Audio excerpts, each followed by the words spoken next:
Poddington Bear, blue, here on Democracy Now!, democracynow.org, the War and Peace Report. I'm Amy Goodman. Well, Saturday was National Train Day. Usually you go to a train station to get somewhere. Well, I took Amtrak down to Philadelphia to stay in the 30th Street station because it was hosting an event honoring the Pullman Porters, the African-American men who worked long hours as attendants on the luxurious sleeper trains operated by the Pullman Company from 1868 to 1969. The first porters George Pullman hired after the Civil War were former slaves. In the 20s, over 20,000 African Americans worked for the Pullman Company, making it one of the largest employers of African American men. Today, there are about 40 surviving Pullman porters, 4 of whom were at the event in 30th Street Station in Philadelphia Saturday. The Pullman porters played an important but unsung role in the history of this country. In 1925, they formed the first black labor union under the stewardship of A. Philip Randolph, called the Brotherhood of Sleeping Car Porters. They helped pave the way for the civil rights movement, are also credited with building the black middle class in this country. Today we bring you excerpts of a documentary about the legacy of the Pullman porters. It's based on the book by journalist Larry Tye called Rising from the Rails, the Story of the Pullman Porter. This excerpt begins with Dr. Juliet E.K. Walker, professor of history at University of Texas, Austin. They were regarded as the consummate invisible man. In fact, many porters were called George. The lady who got on the train in Chicago, every time I'd serve her, she would call me George. George, bring me a scotch and soda. George was a term that referred to George Pullman, who had begun the Pullman Company and hired the Pullman porters and what have you. And it was a term that was very much hated by the black workers, whether they were waiters or Pullman porters. They despised that term. The club car is filled with dignitaries, multimillionaires. President of Universal Steel was one of them on the car at that time. So she continued to call me George. I always served her. Now, I could not talk to her. I could not rebuff her in any way, but I could talk to Mr. Hale, and she got the message.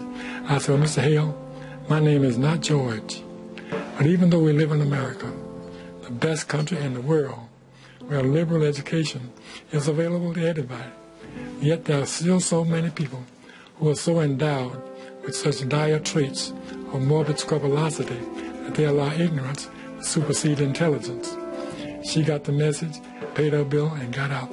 And the whole club car went up in uproars, congratulating me for the delicate way I answered her question. My father said, if you want somebody to call George, you better go make yourself a baby and name him George, so you'll have somebody to call George, because that's not my name. And he actually had to go before management about the incident. And it was after that the railroad began using name tags for the waiters and the porters to tell what their names really was, so that they wouldn't have to be referred to as George. They just say, George, will you bring me or get me a glass of water, a drink, or something like that? But didn't cause no confusion, nothing like that. I didn't pay no attention. And this gentleman sat on my station, and then we waiters have a badge with our names on the badge. So he looked up at me and said, Jimmy, you look just like a nigger I met in Cincinnati. Are you that nigger? I said, no, sir, I'm not that nigger. How can I serve you? I always will remember he ordered steak. That was the most expensive meal on the bill at that time. It cost $1.50. I said, I'll serve you. He said, you look like a nice nigger. He said, here, take $10. I said, no, sir, I won't take your $10. I'll wait on you, but I will not take your $10, because I will not allow you to buy my integrity for $10. The Pullman porters recognized the extent to which they were being exploited, but those who complained would be fired. A lot of men got fired fighting and trying to defend yourself. You can't defend yourself.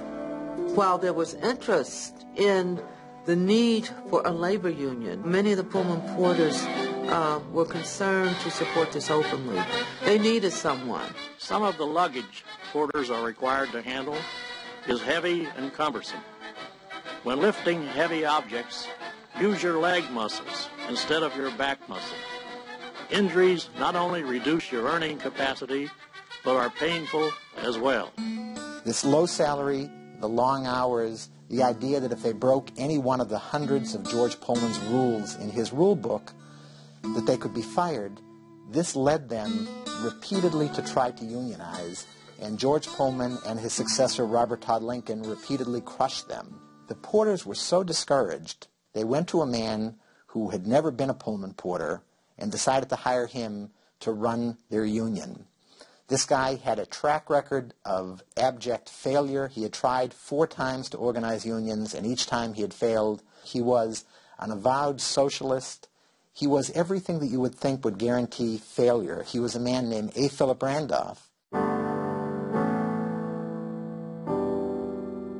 He spent 12 long years battling to organize a union. He watched his top lieutenants be fired. They tried bribery, intimidation, and this guy, nobody quite understood how persistent he was and how much the Porters had faith in him. Randolph was really having very little success until he got the ear of Franklin Roosevelt. And Roosevelt really became enamored of Randolph. He thought very highly of him. It was this oratorical skill he had, his ability to negotiate with organized labor. Everybody knows about the famous March on Washington in 1963. That was a march where Martin Luther King gave his I Have a Dream speech. What people may not know is that the original March on Washington was scheduled 22 years before, and it was organized by A. Philip Randolph, and Randolph called it off because Franklin Roosevelt agreed to pass the Fair Employment Practices Act. Roosevelt backed him, and with that backing, he essentially forced the Pullman Company to capitulate and recognize the union. 12 long years to the day that he started his drive to organize a union, the Pullman Company came in, they shocked him, they shocked everybody around this long negotiating table by saying, "We give up, we will sign." And it was the first ever trade union for African Americans in America. In 1937, the union won recognition. This was something.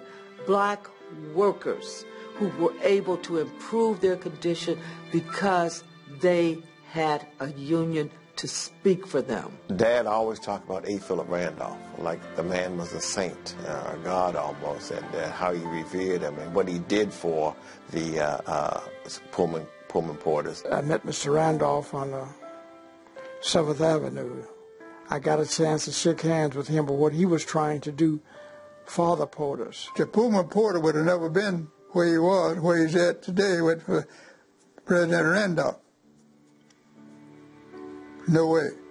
Better hours, better benefits, and a place to stay when you're out on the road. Although they were considered servants, I don't think that that's any accident that they were able to form a labor union, because they were exposed to so much. So they could think through that and become astute enough with some help to form a union.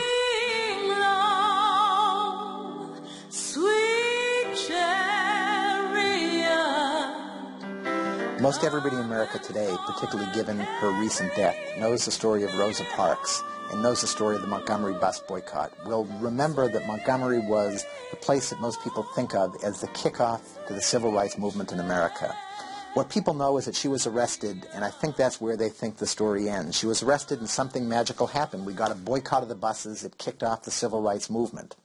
What they don't know is that the call that she made was to a guy, another name that's been buried in history, Edgar D. Nixon, known as E.D. Nixon. Nixon ran the local office of the Brotherhood of Sleeping Car Porters and of the NAACP, and Rosa Parks was his assistant, was his secretary in that office. When he got word that Rosa Parks was had been arrested, then he organized all the churches to have a meeting, and he contacted Martin Luther King. Martin Luther King said that, he would call him back.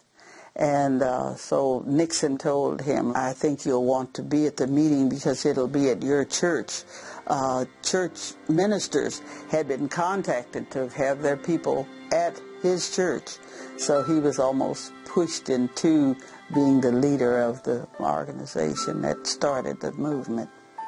Behind the scenes, throughout the long days of the civil rights movement, the Pullman Porters played several key roles the same way they did in Montgomery.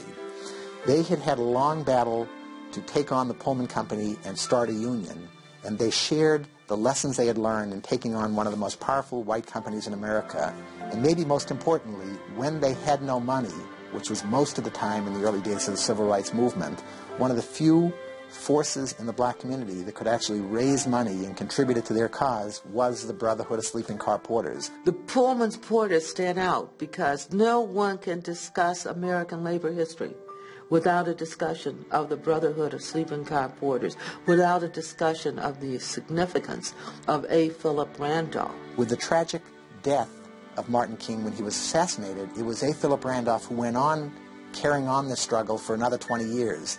That was why he was given the role of chairman of the March on Washington, and yet we all know we have a holiday celebrating Martin Luther King today, and it's only the rare young student or older person in America who has any clue who A. Philip Randolph is. An excerpt from the documentary Rising from the Rails, the story of the Pullman Porter, based on the former Boston Globe reporter Larry Tye's book. Well, at Philadelphia 30th Street Station this Saturday, I spoke to Dr. Lynn Hughes, founder of the A. Philip Randolph Pullman Porter Museum in Chicago. The Pullman Porters have began trying to start a union about 10 years into working as Pullman Porters on the sleeping car. And they wanted to start a union, but at every turn they were discouraged and threatened with losing their jobs. And so even though they were working under unfavorable working conditions, it was very difficult for them, and they wanted to start a union, but they had difficulty because when they did, and the Pullman Company found out about their efforts, they threatened to fire them all, and these men had families. So they tried, and A. Philip Randolph was a labor organizer. He also wrote a magazine called The Messenger.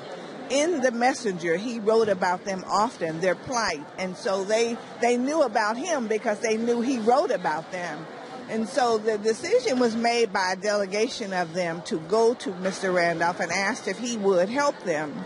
The reason being because he was not a porter, so he couldn't be threatened and or intimidated. So a delegation of them that included Milton Webster, who was a Chicagoan, they went to New York and asked Mr. Rand, presented their case and asked him if he would be willing to help them organize a union. And so he agreed, and as they say, the rest is history. And so he had a profound impact on them in that he made them feel like that they were worthy and they could do anything they really wanted to do, but they had to be unified. And so he very adamantly drummed into them the importance of unity, standing together, and the commitment to a cause. And so without him, I'm not sure that the Brotherhood of Sleeping Car Porters would have ever manifested. And the culture that they spread, the newspapers, bringing them south. I often say that they were distributors of the national distributors of the black newspapers. It's particularly the Pittsburgh Courier and the Chicago Defender. They distributed these newspapers in the South where blacks really didn't have exposure to information of events and circumstances and things that were of value to African Americans in the North. And so they virtually distributed the newspapers from the train by throwing them in designated spots with the person on the other end knowing where they were going to deposit it, and that information got passed from family to family throughout the black community, and in fact had a huge impact on the migration of African Americans from the South. Dr. Lynn Hughes of the A. Philip Randolph Museum in Chicago. I also spoke to Frank Rollins at the 30th Street Station in Philadelphia, former Pullman Porter and dining car waiter from Chicago. So what does it mean for you to be honored today? Well, it's mighty important to me because it takes me back over those years of hardship. When I started working for the Illinois Central Railroad, it was $66.37 every 2 weeks. started working for the Pullman Company, it was $120 every 2 weeks. Pullman Company paid for overtime. Illinois Central didn't. Time and a half at Pullman Company for overtime.